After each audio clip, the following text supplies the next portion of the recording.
अस्सलामुअलैकुम फ्रेंड्स, आज आप लोग के साथ मैं शेयर करने जा रही हूँ एक बहुत ही बड़ा मसला जो तकरीबन हर कपड़े सिलाई करने वाले को पेश आता है।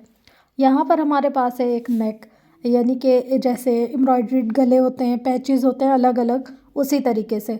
और इस गले की विड्थ आप देख लें 8 इंच है और जो लेंथ है वो इसकी है 5 इंच। अब ये तो है हमारे पास जो साइज़ आया है बनकर रेडीमेड, बट जो हमने सिलाई करना है यानी कि जिनका ये बनाना है उनके नेक की साइज़ आप चेक कर लें।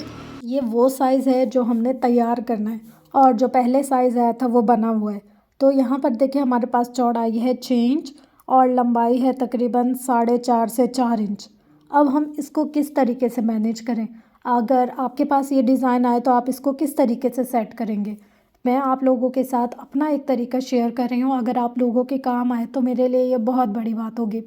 अब देखिए हमारे यहाँ पर दरमियान में वी का कट है गले के अंदर, तो हमने क्या किया, इसको कर लिया है फोल्ड। फोल्ड करने के बाद ऊपर से भी हमने इसको कर लिया है पूरा पूरा फोल्ड। तो तकरीबन 2 इंच का जो कपड़ा है ना वो इसके अंदर फोल्डिंग में आ गया है। जब हमने इसका ऊपर का जो वी बना हुआ था ना बहुत बड़ा, उसको छोटा किया, प्लस ऊपर से ना मैंने इसका थोड़ा सा ज़्यादा कपड़ा अंदर की तरफ डाल दिया। तो देखिए तैयार मेरे पास कितना आ रहा है, 6 इंचज़। अब मैं इस गले को इसी तरीके से ही सेट करूँगी। जब हमारी चौड़ाई छोटी हुई तो लंबाई ऑटोमेटिकली छोटी हो गई क्योंकि वो सिकुड़ गया गला। अब देखिए मैं इस मशीन में रख कर ना आपको सिलाई कर कर सेट कर कर बताती हूँ ताकि आपको अच्छे तरीके से समझ आए। अब देखिए ये जो खुला हुआ पीस था उसको मैंने कर लिया है सेट, और सेट करने के बाद जो इसकी एम्ब्रॉयडरी की लाइनें थी ना, लाइनों को नहीं छेड़ा। लाइनों की खूबसूरती, उनकी फिनिशिंग बिल्कुल वैसे रही। जो गले की एम्ब्रॉयडरी थी उसका डिज़ाइन भी बिल्कुल वैसा रहा, उसको नहीं छेड़ा। बट जो एक्स्ट्रा एक्स्ट्रा दरमियान में पीस था, खाली कपड़ा था, उसको बराबर में रख कर सेट किया। और आप देखें नीचे से बेशक कम आ रहा है पर ऊपर जा जाकर मैं इसको थोड़ा सा ज़्यादा कपड़ा अंदर की तरफ डाल रही हूँ, जिससे क्या होगा कि मेरे गले की जितना साइज़ मुझे चाहिए होगा ना उतना मेरे पास आ जाएगा। अब यहाँ पर आप इसकी चौड़ाई देखिए 6 इंच, यानी कि जितना हमें तैयार चाहिए, और इसकी लंबाई देखिए 5 इंच। अब ऊपर से जब मैं इसको आधा आधा इंच कर दूँगी इस सिलाई के अंदर, यानी कि जब कंधे वगैरह जोड़ूँगी तो ये पूरा हो जाएगा। इस तरीके से आप इसको सेट कर सकते हैं। अभी रुकिए, अभी आप वीडियो को स्किप मत कीजिएगा, मैं आपको इसको लगाने का तरीका बताऊंगी जो कि शायद आप लोग फर्स्ट टाइम देख रहे हो यहाँ पर। तो देखिए यहाँ पर मैंने ले लिया कमीज़ का फ्रंट पल्लू, मतलब सामने वाली जगह जो थी वो ले ली कमीज़ की, और उसको मैंने उल्टा करके रखा। उल्टा करके रखने के बाद अब देखिए यहाँ पर मैं इसकी क्रीज़ चेक कर रही हूँ। जहाँ मेरी सिलाई आ रही है वहाँ मेरे इस नेक की क्रीज़ बन रही है, यानी कि दरमियान, दोनों साइडों का दरमियान उस जगह पर बन रहा है। तो यहाँ पर देखिए इसके ऊपर ऑलरेडी दरमियान की क्रीज़ बनी हुई है। तो इस कमीज़ की क्रीज़ को और जो ये एम्ब्रॉयडरी वाला नेक है उसकी क्रीज़ को बराबर रखकर सबसे पहले मैंने दरमियान में सिलाई की, और उसके बाद मैंने इसका राइट शोल्डर सिलाई किया और फिर उसका लेफ़्ट शोल्डर सिलाई किया। इस तरीके से हमारे पास पूरी एक राउंड शेप तैयार हो जाएगी। अब यहाँ पर मैंने इसको पलट लिया। पलटने के बाद आधा इंच मैंने इसका मार्जिन दे दिया। मार्जिन देने के बाद मैंने इसके अंदर छोटे छोटे छोटे छोटे से कट लगाने हैं। ये कट हमारे लगाना बहुत ज़रूरी होते हैं, इसलिए कि इससे ना गले में झोल नहीं आता, बहुत ज़्यादा कपड़ा ऐसे स्टक नहीं होता, थोड़ा खुला खुला हो जाता है, तो वो फिनिशिंग खूबसूरती ज़्यादा देता है। अब यहाँ पर देखें मैं अपनी मशीन का बूट चेंज कर रही हूँ। वो इसलिए क्योंकि मैंने इसको ना बहुत अच्छे तरीके से पीको वाले जैसे लगा कर देते हैं ना वैसे लगाना है पैच को, तो उसके लिए मुझे इसका बूट चेंज करना है। आपके पास भी जो भी सादी मशीन है आप उसको इस तरीके से कर सकते हैं। अब यहाँ पर मेरी मशीन में देखें कोई भी बूट नहीं है, खाली मशीन है, और मैंने इसमें धागा डाला। धागा डालने के बाद मैंने इसको धागे को पीछे कर दिया जैसे नॉर्मल हम लोग करते हैं।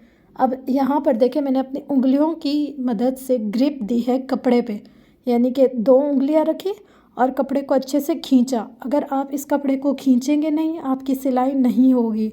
अगर आप इस कपड़े को ढीला छोड़ देंगे तो एक ही जगह मशीन चलती जाएगी और जो आप अचीव करना चाह रहे हैं वो नहीं कर सकेंगे।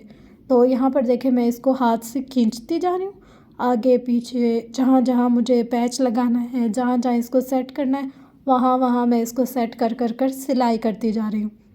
जितना मेरे पैच का डिज़ाइन है पूरा मैं उसी के अकॉर्डिंग इसको सेट करती जाऊँगी और सिलाई करती जाऊँगी। मैंने अभी कोई भी पैच वगैरह कटिंग नहीं किया, इससे क्या होता है, ये तरीका लगाने का बहुत आसान भी है। और इससे क्या होता है लगाने से कि अक्सर ना हमारे ये जो एम्ब्रॉयडरी वाले नेक होते हैं दरमियान में कहीं झोल आ जाता है अगर हम बाज़ार से नहीं लगवाएं तो। और कभी कभी हमारा कपड़ा जो है ना चुन्नट खा जाता है। लेकिन जो इस तरीके से हम लगाएंगे ना हमारा कपड़ा चुन्नट खाएगा, ना कोई ऊपर ऊपर पैच में झोल आएगा, ना ही बहुत ज़्यादा उभार आएगा। अब यहाँ पर मैंने कर लिया है काविया गरम, और जितना भी एक्स्ट्रा इसका फैब्रिक था ना उसको मैं इस काविये से हटा लूँगी। मतलब किनारे किनारे बिल्कुल बराबर बराबर रख कर हमने करना है। और एक बात का और भी ख्याल कीजिएगा, अक्सर जब हम लोग काविया चलाते हैं ना तो एक जगह रख कर हम उसको चलाने लग जाते हैं, उससे क्या होता है थोड़ी मोटी मोटी सी सरफेस बन जाती है। जैसे मैं आपको कैसे बताऊँ, हम लोग कपड़ा जब कटिंग वो करते हैं जलाते हैं तो उसके अंदर मोटी मोटी सी मरोड़ियाँ बन जाती है ना, वो मत बनने दीजिएगा।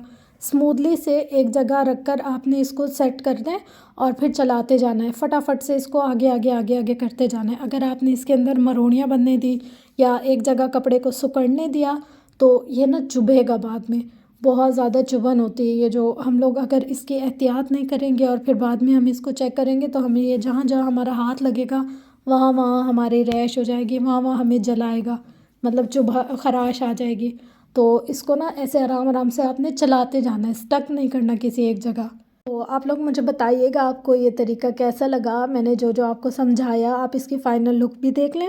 अगर आपको इसमें कुछ भी मुश्किल लग रहा है तो आप कमेंट सेशन में भी पूछ सकते हैं और इनबॉक्स में भी पूछ सकते हैं।